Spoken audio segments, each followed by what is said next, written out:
Assalamualaikum warahmatullahi wabarakatuh. Sebelum kita bicara tentang perencanaan dana pendidikan, sebaiknya kita harus tahu dulu pendidikan menurut Islam itu adalah tarbiyah.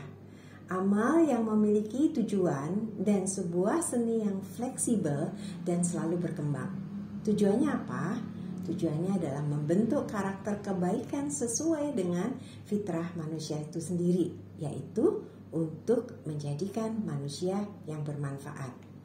Sebagaimana kita lihat di An-Nisa 9, dikatakan di situ, dan hendaklah takut kepada Allah orang-orang yang seandainya meninggalkan di belakang mereka anak-anak yang lemah, yang mereka khawatirkan terhadap kesejahteraan mereka. Oleh sebab itu, hendaklah mereka bertakwa kepada Allah dan hendaklah mereka mengucapkan perkataan yang benar. Kewajiban orang tua meninggalkan generasi yang kuat. Kuat di sini bukan hanya kuat secara finansial, tapi anak-anak yang mandiri, anak-anak yang kuat yang akan mengarungi kehidupan di masa depan.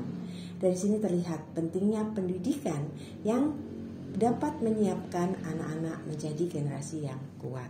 Dikatakan juga menurut Al-Isra 17:84, katakanlah tiap-tiap orang beramal menurut syakilahnya masing-masing, maka Tuhanmu lebih mengetahui siapa yang lebih benar jalannya.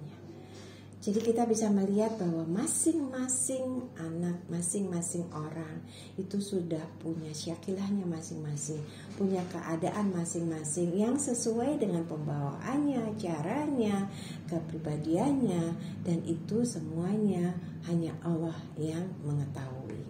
Anak-anak akan menjadi generasi yang kuat kalau mereka bisa menebar manfaat sesuai dengan potensi kekuatannya. Seringkali tanpa disadari orang tua memaksakan kehendaknya, padahal itu tidak sesuai dengan fitrah anaknya. Di Quran Surat Al-Baqarah 286 disebutkan, Allah tidak membebani seseorang melainkan sesuai dengan kesanggupannya. Bagaimana kita sebagai orang tua memberikan beban pada anak yang bukan menjadi kekuatannya. Kita sebagai orang tua ibarat arsitek yang sedang membuatkan rumah untuk kliennya. Tentunya kita harus memahami klien kita seperti apa. Kita sesuaikan bentuk rumahnya. Seperti itulah sebaiknya kita menyiapkan pendidikan untuk anak kita. Sabda Rasulullah SAW, ajarilah anak-anakmu sesuai dengan zamannya, karena mereka hidup di zaman mereka, bukan pada zamanmu. Sesungguhnya mereka diciptakan untuk zamannya, sedangkan kalian diciptakan untuk zaman kalian. Ilmu itu bersifat dinamis dan tidak tetap. Keberadaannya menyesuaikan dengan kondisi sekarang dan kehidupan masa depan. Oleh karena itu dalam menyiapkan dana pendidikan, kita harus tahu seperti apa sebenarnya yang dibutuhkan anak-anak kita. Fakta menunjukkan 87% mahasiswa Indonesia salah jurusan saat kuliah. Dan kita bisa melihat banyak pengangguran baik lulusan dari akademi maupun lulusan sarjana sampai 655.304 data tahun 2015.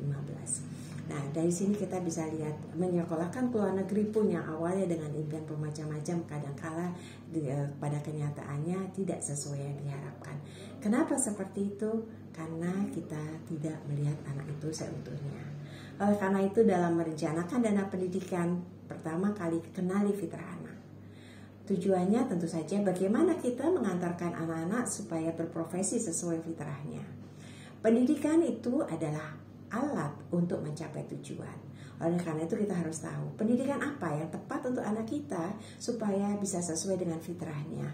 Kapan anak-anak itu harus menempuh pendidikan itu dan di mana anak-anak melanjutkan pendidikannya. Dari situlah kita perlu menyiapkan dana pendidikannya setelah kita tahu itu semua.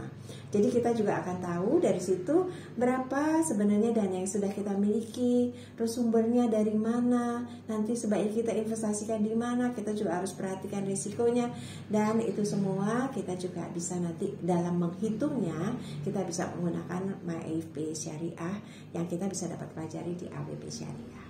Terima kasih. Assalamualaikum warahmatullahi wabarakatuh.